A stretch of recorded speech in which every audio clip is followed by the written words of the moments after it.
Hey guys, welcome back to the podcast. Today I am joined by Stacy Smith.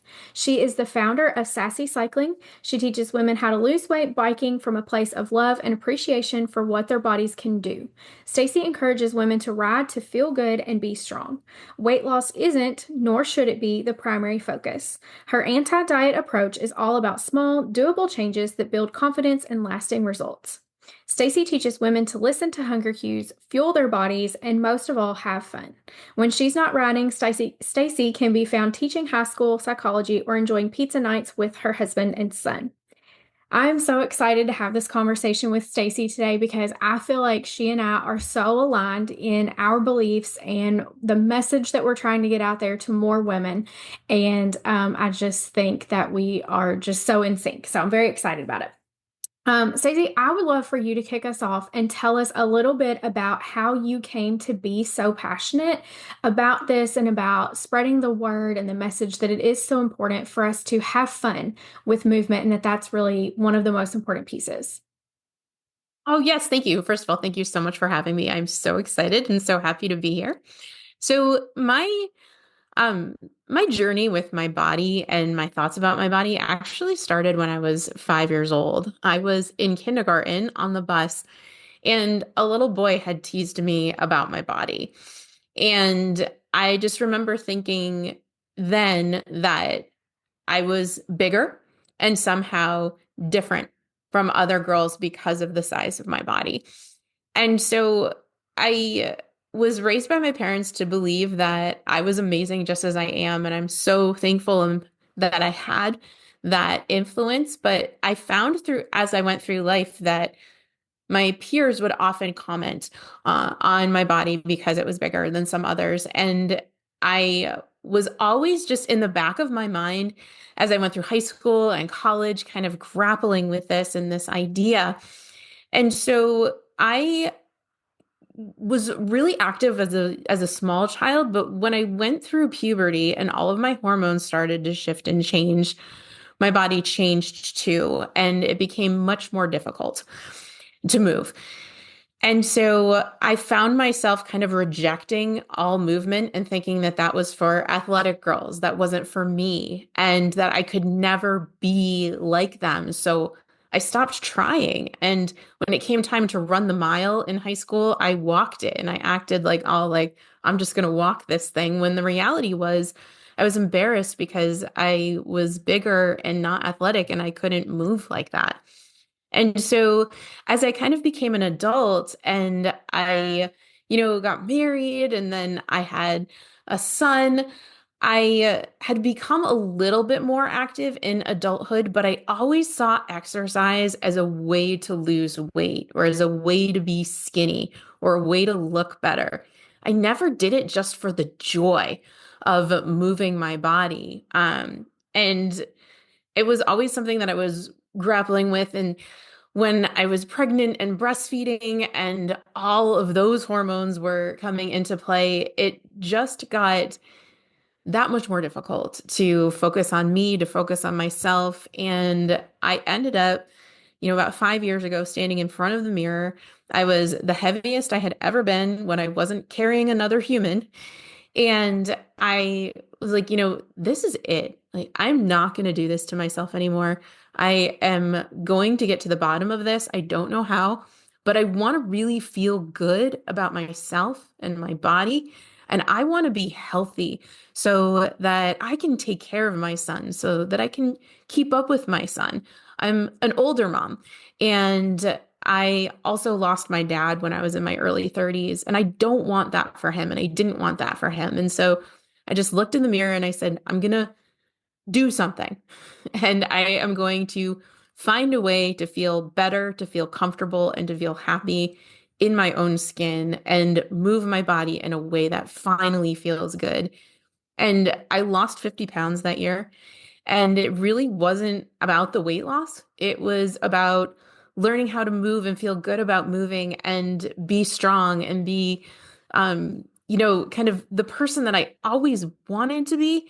And I just made really small, doable changes that I was able to live with for the rest of my life because diets never worked for me. They were always kind of this quick fix idea to a problem that was not fixable in a small way, and was not fixable in a way that involved counting calories and macros and all of the things and restricting myself because that had never worked.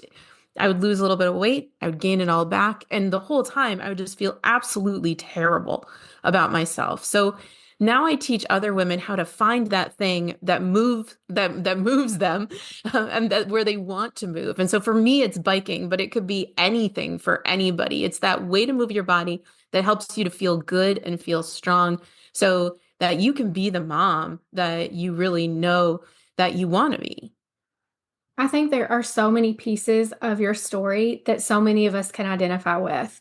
As you were talking, I was thinking about how, as I grew up, I was always active, but it was because I was in sports. I was a cheerleader, and that's pretty much a year-round thing. And so through like gymnastics and conditioning that we would have to do, I always had exercise and movement kind of built in for me. It wasn't something that I had to think about for myself or that I really chose what I was doing. So then when I graduated high school and got through college, become a young adult, was on my own and I had to like really figure out, what do I enjoy doing? What do I want to do? Why am I doing this? I think a lot of us grow up in in just today's society too, where exercise is almost, I don't know that demonized is the right word, but it's used kind of as a means to an end. Like you exercise so you can eat the pizza, have the cookies, have the piece of cake, whatever. And I think that's a big mindset reframe that I had to go through too as a young adult, figuring out like, no, I want to do this movement and I want to engage in this type of exercise because I want to care for my body, not because I'm trying to punish it or change it or, um, you know, it be some type of reward that I have like earned or that I'm doing to earn a reward. And I think that there are times where you can marry a little bit of all of that together. I don't think it's always a bad thing for us to be doing certain types of exercise or adopt an exercise routine because you have goals to lose weight or change the composition of your body. But I think that when that is like your primary motivator for doing the exercise, that motivation only lasts for so long and it's so hard on your mindset when you approach it from that place. Um, so I I totally agree. yeah. So I'm curious. I know there are lots of moms in my audience that are kind of in this place that they would like to see some changes. They know that they want to be healthier for themselves and for their kids and their families, but they're kind of stuck in that place of like, I don't really know how to get started. I don't know where to start. I used to have to do X, Y, and Z type of exercise and I didn't enjoy it. So I'm curious what advice you have to share of how to get started, how to find the thing. Like for you, you said it's biking. I actually also enjoy cycling from time to time, but how do you even figure out what it is that's your thing? Yeah, so first of all, it's one of the things that really I'll be really honest, I had no idea that biking was going to be my thing. My husband actually took up cycling and he listened to a podcast where the hosts encouraged couples to set goals for each other. And so he said, I wanted to talk to you about this. I wanted to get your thoughts on it, but I would really love for you to try biking and I will buy you a bike. And I thought he was absolutely nuts because I did not enjoy biking. I actually was hit by a car on a bike, by a truck on a bike when I was 10. And so I was scared of biking. And as an adult, when I tried it, I either fell or my bum hurt or it was just a whole thing. And I did not think that this was really going to work for me. And so, what the best advice that I have for your listeners is to just try whatever it is that feels the most accessible to you right now.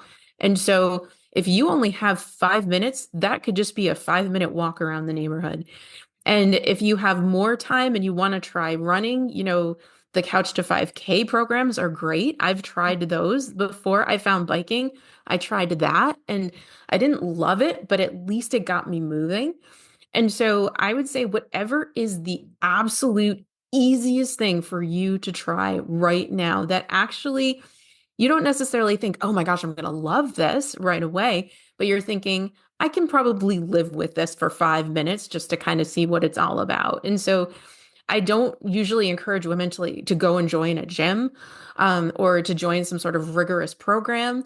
I encourage women to do something that they feel like, okay, I can do this. I might not love it right away, but I'll just give it a go and see how it feels because that's how I ended up absolutely loving biking because I cycle indoors and outdoors. And for me, there's just nothing like going down a steep hill and feeling like the wind just blowing past you and seeing the scenery on either side. Like it opened up a whole new world for me that I had completely forgotten about from when I was younger. And I used to love riding bikes when I was younger. And so the whole idea is that you have to find something that you actually look forward to and that makes you feel good. And that you think, maybe over time, this might be my thing. But I definitely think that it's really important to just start small and to understand that something is always better than nothing. So even if it's just that 5 minutes, 5 minutes a day for 5 days is 25 minutes. Oh, And if you think about that, that's a whole 25 minutes that you didn't move your body last week. So that all of those little changes actually lead to big results over time. yeah. And one thing that I just wanted to add, and you can say your thoughts on this too. I think it's important for us to give ourselves permission to change our mind. Like I think when you're trying new things, you do need to try it for a period of time. Like you don't just do it once, be like, I hate this. I'm going to drop that. But, give it a couple of days or a couple of times and really give it a go.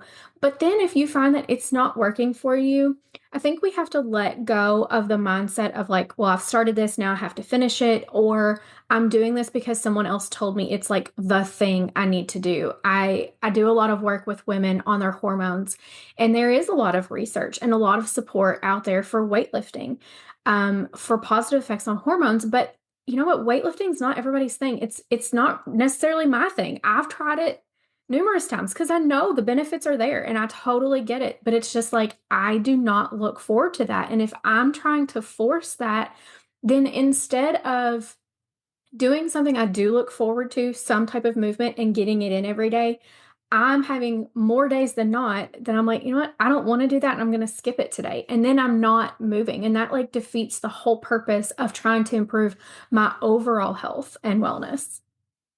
No, I totally agree. I started cycling regularly about 7 years ago now, and I just started weightlifting this year because I needed to get consistent with a type of movement that I actually liked and enjoyed Yep. before I could start adding in what I really don't want to do. I still don't like it. I work with a coach. She is amazing. We've become really good friends. And I have to think of it as, okay, this is my time to hang out with Natalie, as opposed to I'm going for my strength workout I today. love that. Yeah. And, I'm doing it now because I totally agree. All of the research says that women, especially as we get older, especially after we have kids, the strength training is just so incredibly important. But when we get all like in our heads about what we think we should be doing, instead of really focusing on what we actually want to do, like you said, we're gonna just quit. We're not gonna like it. We're gonna give up. Like the only reason why I haven't quit is because I have somebody that I'm paying to make sure that I don't quit. But I didn't have to do that with biking. With biking, once I started, it was something that I found myself being able to want to do on my own and have the self motivation, but also the discipline to do it myself when I didn't want to. But if I tried starting with strength training, like right there with you, it would have been a whole big fat no. Yeah. It's just not my thing right now. And that's okay. Exactly. So, so I'm curious if we have people that are listening that are curious about cycling or biking, either one, indoors or outdoors. There's a lot of hype around like Peloton and getting a Peloton bike. And that's not what I have personally. I don't even know what kind of cycling bike I have. I found it on Facebook Marketplace and was like, yep, I'm going to try this. So I'm curious if you have any advice or recommendations for somebody if they are interested specifically in cycling of like how to get started. Is it something you would recommend investing in a bike right out of the gate? Try to find a class to go to first? What are your thoughts on that?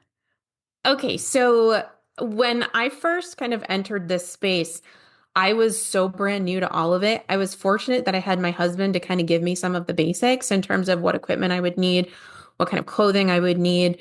Padded bike shorts are an absolute must, no matter whether you're riding indoors or outdoors. I don't care I because need your to get bum's gonna hurt. But my best advice, honestly, is to find a bike that fits you.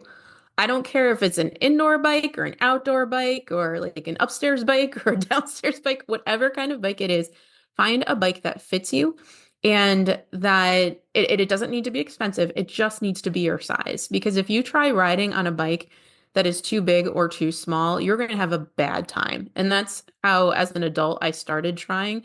I tried borrowing other people's bikes just to see Mhm. what it was like, but that person wasn't my size. And I hated it because I was just uncomfortable the whole time. So my biggest piece of advice is to find a bike that fits you. And indoor bikes are great because they're adjustable, which is fantastic. And I totally agree. It does not need to be a Peloton. It can be any kind, like you said, Facebook Marketplace, any kind of bike will do. If you really want to try Peloton, you can use the Peloton app with any kind of bike. It doesn't have to be the actual Peloton dedicated bike. And just kind of see what you like because if you approach it from the mindset of I can always upgrade later. I Mhm. can always, if I really like this, I can always get a fancier bike. I can always get an actual Peloton bike. I actually hurt my hip because I was doing Peloton rides on my indoor biking trainer because you can get a trainer and just put an outdoor bike inside Uh-huh. on a trainer. And I ended up not really knowing what I was doing because I was trying to do the Peloton rides on an actual like road bike and I ended up kind of hurting my hip and then my husband bought me a Peloton for another anniversary gift. Like obviously a little bit further down the road. So I actually love the Peloton classes, but you can do them on any kind of bike. It doesn't have to be a Peloton bike. Yeah. And the idea is like just to get started, whatever way makes the most sense and for you, for your budget, and for what's available to you. Yeah. Something that just came to my mind too, and I've thought it a couple of times while you were talking, I just want to call it out and point it out, is that it sounds like you and your husband get to do this together. And I think that that is so special because not that everybody has to work out with their husbands, not that everybody would want to work out with their husbands, but even if it's just a friend, or maybe you meet somebody new because none of your current friends are like into whatever type of exercise it is that you want to get into, I think it's great to have that as an option, as a potential way to have more connection in your life, because I feel like for a lot of us, that's something that when we become a mom and so much of ourselves are tied into just our children and the day-to-day hustle and bustle of getting them what they need, getting them where they need to go, it's nice to have that as either something that like, no, I'm just going to take this as my time to myself because I enjoy the alone time, or tie it into a relationship with your husband, a relationship with a friend, meet somebody new and have that also as a connection point. So I just it's total like side tangent, but I wanted to point that out because it crossed my mind like twice while you were talking.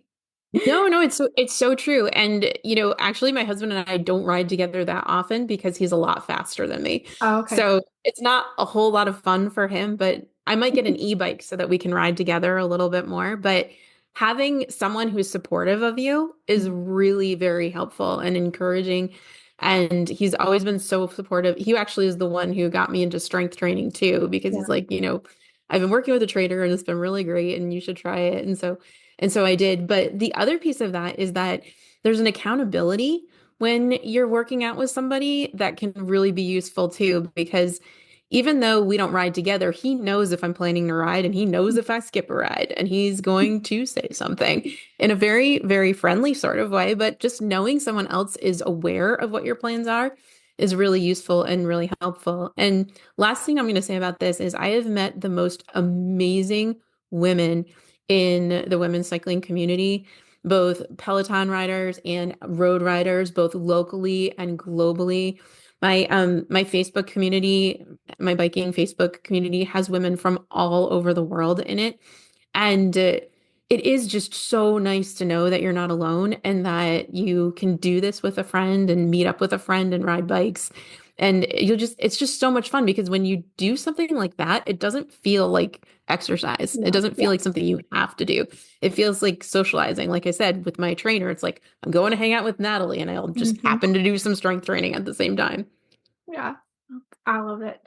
Well, I have enjoyed this conversation so much. I feel like we could probably talk for a lot longer, but we will try to keep this short and sweet. So, I know that you have a resource that you would like to share with the audience. So, tell us a little bit about that, and then I'll make sure to get it linked in the show notes for everybody.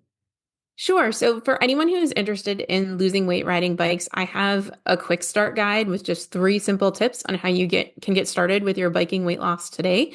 It's really easy to find, actually. It's at www.sassy.com/guide, and it'll get delivered straight to your inbox, and you'll get updates from me. Right now, I'm in the middle of a Fresh Start February initiative where I'm sending out emails letting people know some ways that they can get started with moving their bodies, even though it's a little chilly outside. So that's a great way to get started. Okay. Well, we will definitely link that. I appreciate this conversation so much. Thanks again for joining me. And I will talk to you guys next week. Thanks so much for having me.